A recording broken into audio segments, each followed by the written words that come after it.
What's up, guys, and welcome back to On the Brink. My name is Dean, and I will be looking at Clancy by 21 Pilots today, at least the first 3 singles. I am very excited for the release of the album later this month, and wanted to give my brief opinions and thoughts about my reactions to the first 3 songs.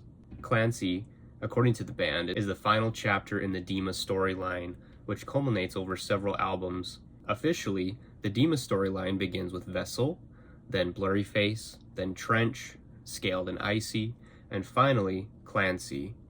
Overcompensate is the first track and the first single released by 21 Pilots for this album, and boy was it a powerhouse of a song. Let's take a look at it. Here at On the Brink, as I review albums, I like to create shorts along with these videos, so I will be linking these shorts below for you to check out. So real quick, let's take a moment and listen to Overcompensate.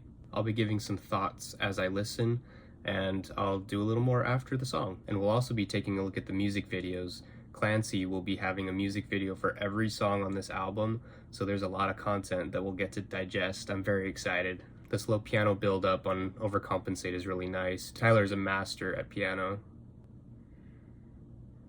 Nice mysterious opening. The use of other languages is quite interesting. I'll talk about that more in a minute. Love the callbacks to Trench. Welcome Back to Trench from Levitate and the Salo Felina lyrics from Bandito. Oh, such a good album.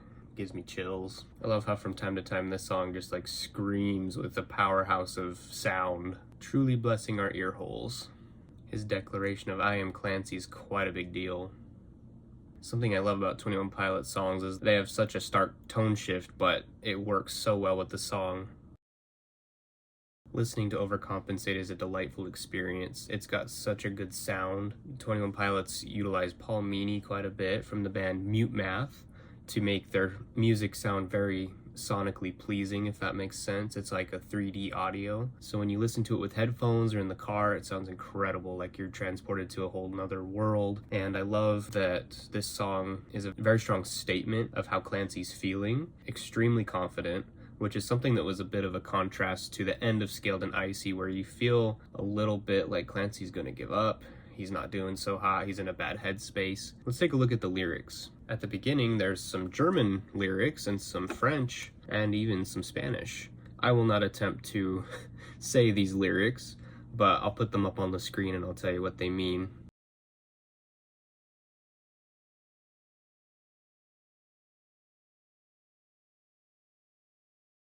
Of course, we got our callbacks back to Trench, and it really tells you that despite the propaganda of the last album, Scaled and Icy, we're back. The resistance is winning. It's really neat to see how far the Banditos have come, and it's really exciting to know that we're heading towards the final battle, hopefully with a positive ending. I like when Tyler raps. I think it's really well done, actually. Some people criticize his rapping, but I think it works really well. And to clarify, Tyler Joseph in the past has said that his rapping is a way to express really what he wants to say in as fast of a way as possible, because he's got so many words going through his head. I'll drop a link to that clip, or maybe I'll show a clip here in a sec of him explaining that. But I do like his rapping. I think it's very well done. I'm not trying to rap to be a rapper at all. I don't know if you can notice, but I'm not really a rapping type guy. But honestly, the art of rapping was the most effective way for me to say all the words that I had. And the only way you can say everything you want to say is saying it really fast. And people think that's rap, I guess. Very creative, and there's lots of wordplay. His Adidas track jacket swagger, he does wear those quite a bit. It's kind of fun to hear him reference them. He says, I feel like I was just here, same twitching in my eyes. Don't sleep on a boy who can't fall asleep twice in the same night and won't hesitate to maybe overcompensate. That's very interesting with the lore. Lots of eyes, symbolism, and covering of the eyes with the red tape that was a promotion for this upcoming era and album. Of course, seizing within the Dima universe, when that seizing process is done, it makes your eyes change colors. So I think that's a hint at that. The mention of the dangerous bend symbol in this song really implies that he's headed towards something ominous and dark and dangerous, but he's feeling so upbeat and confident, he doesn't feel like he really has to worry. He says he flies right by it. Why hesitate? But maybe overcompensate a little bit, just to, I don't even know at this point. It's a little early in the era, but I'm sure we'll be finding out. As I mentioned as I was listening, the I am Clancy, Prodigal Son reference was very interesting because people theorized that perhaps Tyler is Clancy, or maybe that Clancy's somebody else, or only that Tyler's Clancy at certain times. I guess part of that theory is still up in the air, but the character within this music, and as we'll see in the music video, definitely is Tyler and Clancy. So that's kind of an interesting direct answer for us. Of course, we got the Josh Dun reference lyric. Overall, I love this song. I give it a 10 out of 10. So Overcompensate was released at the end of February of 2024, and then a month later, we got Next Semester, which is track 2 of Clancy. So let's take a look at that now. Again, take a look at my shorts to hear a short snippet of the song. Starting off with a good beat. Don't love that Tyler's singing along with it, but it's okay. The tone shift slowdown on this one is crazy. It starts out with such energy and then really relaxes you. I love that feeling in this song. Extreme emotion. It goes from a punk rock show to almost a somber mourning with a U. Next Semester is an incredible song and story. It's a true story from Tyler's college days, and it's really vulnerable of him to share this story with the world. I really appreciate the fact that he did. I think the song can really resonate with a lot of people. Lyrically, it's very rich. I love how at the beginning, it's sort of him not mocking, I can't really think of another word at this second for what I'm trying to say, but he's sort of laughing at the people around him. Stand up straight now, can't break down, graduate now, and he's just like, I don't want to be here, I don't want that, I just want to feel okay. And so his whole, it's a taste test of what I hate less. I think that's such a clever line, and it's one of my favorites so far from Clancy. It really just explains very well where he's at mentally, emotionally. Everything around him, just, it's anxiety, it's depression, it's very, very uncomfortable. Looking around him, where's the good, where's the hope, where's the happiness? Can you die of anxiousness? Is such a heavy line, because it feels suffocating and it feels extremely trapping. You can't escape when you're in an anxiety attack. I truly feel for anyone who goes through something like that, and we're all prone to anxiety. I personally don't as much as some, but we've all felt that, and it's not fun.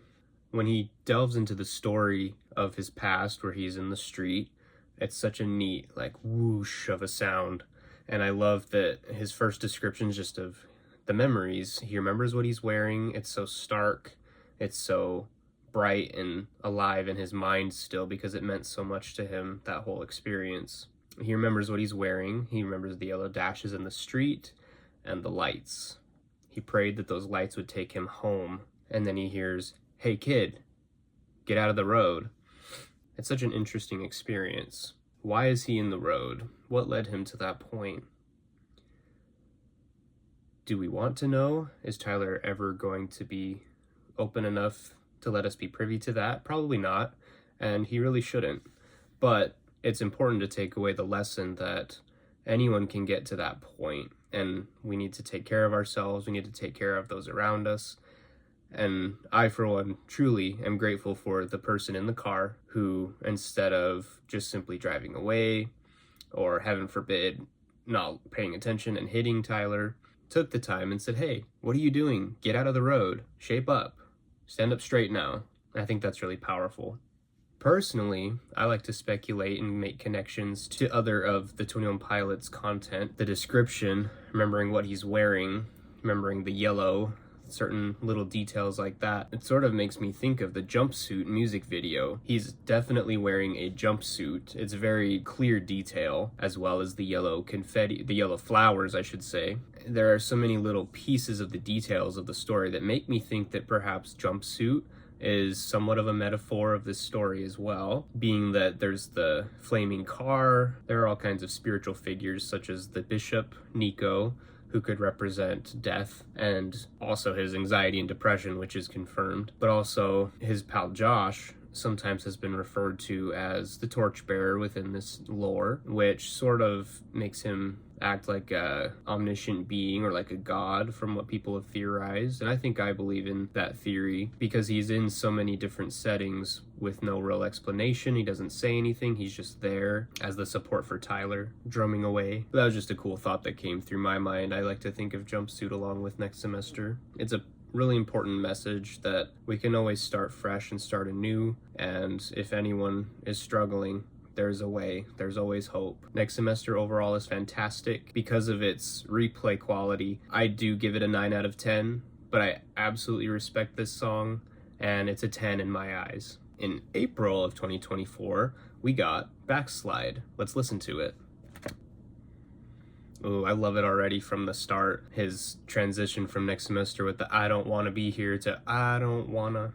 Oh, we can hear Blurry Face. I love the leitmotifs that Tyler uses with Blurry Face. Oh, this song is extremely emotional.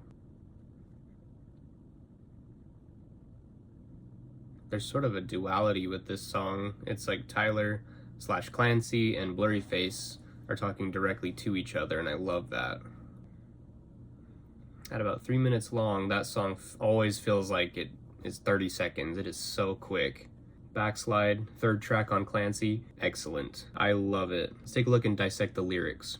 So as I mentioned, the I don't wanna is a great transition from Next Semester. It's sort of a deeper look into Tyler's mind and the psyche of Clancy versus Blurry Face. A lot of self-reflection on his own career and songwriting, his own insecurities in this song, but talking about the rat race, going place to place on tours, adding lots of weight and stress, talking about what makes him comfortable, talking about how he really wants to be successful and have a good career and touch people's lives with this music, but also at the same time having the insecurity of the criticism and the people who don't like the music, the haters. Everyone's gonna have them, but his struggle is what's interesting in this song. It's like he's directly talking to the insecurities, talking to the dark side of himself. I don't mind if it's lonely, I don't mind if it's fair. That's kind of submissive and giving up to the insecurities. I don't care, you control me, lead me anywhere. I don't want to backslide to where I've started from, but there's no chance I'll shake this again. I'm worried about him a little bit. He feels the pull, the water's over his head. He's got strength enough for one more time, and hopefully that'll be enough to get through the album. I should have loved you better. Do you think that now's the time you should let go is such a clever line, or 3 lines. I love how it connects. How the do you think that now's the time is in a response to I should have loved you better, but also is the lead of the question. How do you think that now's the time is a response to I should have loved you better, but also is the start of the question to whether he should let go. It is clever wordplay and writing, and I love how he always weaves these concepts together. Scaled and Icy, looking back at that era and that album, was interesting because it was a propaganda album. It was experimental, and I feel like Tyler was pretty gutsy for putting it out to begin with. And Josh, of course. He really took a risk with releasing Saturday as a single. It was either loved or hated. Even I, admittedly, listened to that song and thought, what on earth is this? I'm a big 21 Pilots fan, have been for a long time, and I've grown to love Saturday since then. But I, at first, was like, what the heck is this? What happened? Where's 21 Pilots? And he sort of acknowledges that here in the song, kind of wishing that I never did Saturday. That breaks my heart because it's just so niche. He wanted people to get it and they didn't get it. And I think a lot of people really need to take the time and look back, understand what he's doing with that song, and you'll appreciate it quite a bit. It's a banger in the context of what's going on. It's pretty good. I love how it also sort of is a response to a lyric in Saturday where he and his wife Jenna are talking and discussing. It's sort of a sampled clip of their conversation as he was recording. She probably walked in and started talking to him, but they did it on purpose. It's all part of the plan. But it's interesting how here in Backslide, the whole, is that a stain you should change? Are you doing good? Did you solve all of your problems? It sounds like a response to all that. Backslide, track 3 on Clancy, 10 out of 10. I love the way it makes me feel when I listen to it, and I love the lyricism and the songwriting. Let's take a look at the music videos now. First up, of course, is Overcompensate. It's an extremely cool opening with the water of the Paladin Strait and the map and leading up to Dima. There's so many cool details, and I was absolutely blown away the first time I saw it. Paladin Strait, of course, will be the last track on Clancy, and it's over 6 minutes long. I cannot wait to hear that. The neon gravestones, man. Oh, chills. Josh Dunn on the drums. There's some door symbolism that continues from the last era of walking through the blue door. Blue meaning defeat. This door doesn't seem to be any particular color other than brown, like a regular door, but it's got some red light on it. So that's kind of interesting. Red being a symbol of power. No Chances is also referenced in Backslide, I forgot to mention. Tyler's really upped the ante on the choreography in this song, or in this music video. It's quite well done. Like the fairly local music video, there's lots of little touches that I love. It's just so detailed, and I love the choreography. It's one of my favorites, the I Am Clancy. The scene where he's got the overhead projector is pretty cool. The reveal of the Clancy letters and the Dima stuff. Got a mix of people wearing red tape and yellow tape. It's kind of interesting. There's sort of a sifting in a wheat in the tares scenario where they're trying to decide where they stand. Pick who you serve. Ooh, and they have the same outfits as the Outside music video. That's cool. Alright, next up, the Next Semester music video. Right off the bat, it's really interesting that the video starts out with a different song just finishing up. I really wonder what that song is. I really wonder. Could it be one of the later tracks? I guess we'll find out once the album releases. This video has a lot of energy. It's great for the song, just seeing the dark grungy rock show aesthetic. I wonder if these are the same clothes that he was wearing, or at least a recreation of them. I remember the day when Andrew Donahoe, the director, posted a casting call for this music video. Everyone was wondering if it would be a 21 Pilots video. Sure enough, it was. I was actually in LA only a few days before this happened, so I'm actually kind of bummed that it didn't happen when I was there. Oh, to be a part of a 21 Pilots music video. Maybe one day. It's a neat design choice to have the lights come from the top. I really like that. Really good illustration of his memories of the car headlights. This almost feels like a dream sequence, and I think it's supposed to be. This music video is very abstract and all supposed to be in Tyler's memories. And Tyler's mind is a very, very interesting place to be in. I love all the details. The paint on Tyler's body, Josh with his red drumsticks and his Clancy era drum set. It's so exciting to see. Also, I love the little spark machine that's behind Tyler. I really wonder what that is or what its purpose is. I think it's a great source of kinetic energy to add to the video. It just feels so chaotic and fueled by who knows what. But just, it adds really well in a strange way to the overall theme and look of the video. I'd really like to get a look at the posters that are behind Josh. Apparently there's some scaled and icy posters from the Dima propaganda, but I haven't actually been able to see them for myself. Admittedly, when I first saw the track list for Clancy and I saw the track Next Semester, I wasn't sure what the heck this was going to be. There's no really way anyone could know what it would be, but I think it's perfect for the Clancy story, and it's also perfect for expressing Tyler's music and his experiences. I love the fade out as Tyler bows. It's a really neat song and video, and I think a lot of people really should take a look at this. If you haven't seen it, go watch it right now. Alright, lastly for this video, Backslide. The red bike is actually really cool. I'd like one of those. The references to Stressed Out and several of the Easter eggs in this video are really cool. I'll do a breakdown of those in a different video. The close-up of the Bayou sign, Ned's Bayou, is an interesting close-up. I think it's really trying to illustrate that Tyler's going to a source of creativity in this metaphor here in Backslide of the convenience store. And we're about to see a cycle of him buying the bagels, eating them, discarding them, sharing them, ultimately going through this storm, and then arriving, trying to meet up with Josh to presumably eat and write music, but runs out of the creativity that Ned so faithfully represents.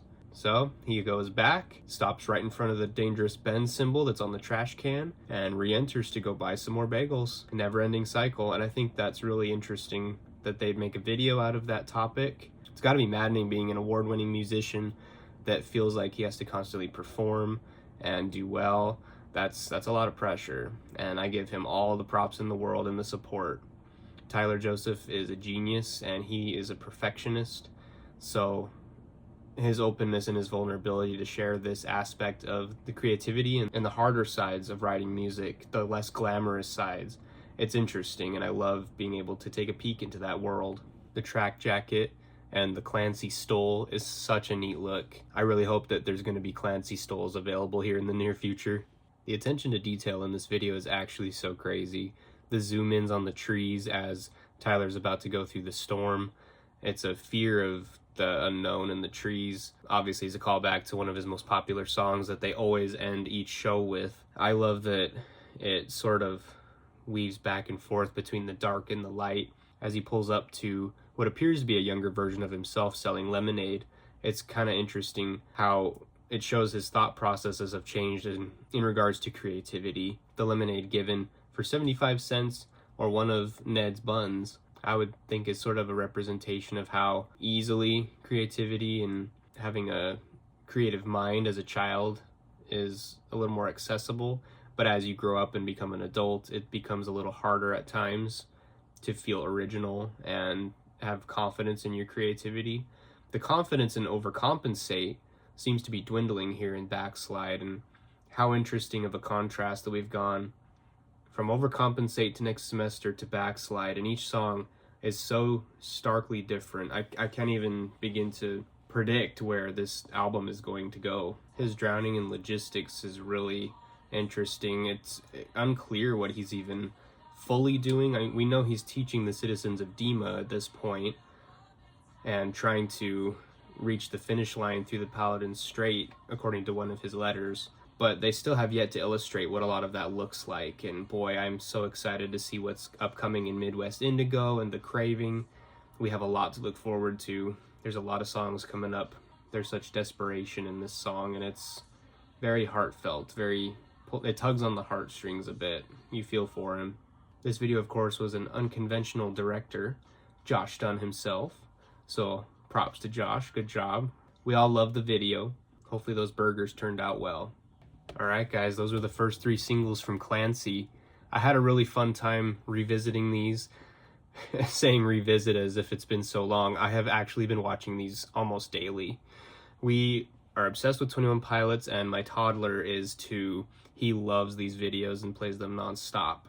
So we've been seeing a lot of them, but I wanted to get a video out before the album releases, and while I still have thoughts that are premature and fresh within the world of Clancy, so once that album releases, I'll be taking a look at it. But for now, here's to all the fun speculation, to all the fun detective work and everything that the Click has done for the last several years leading up to the release of this album, guys. And I'm so grateful and proud of all of you. Try not to be too sappy here, but this has been quite a journey. Really looking forward to the continuation of this new era, and really hope that you all enjoy it. I personally cannot wait for my listening party. Thanks for tuning in to On the Brink. I'll be taking a look at more 21 Pilots and lots of other music too. If you'd like me to review something or take a listen to it for the first time, please leave me a comment and let me know. I've been Dean with On the Brink. See ya.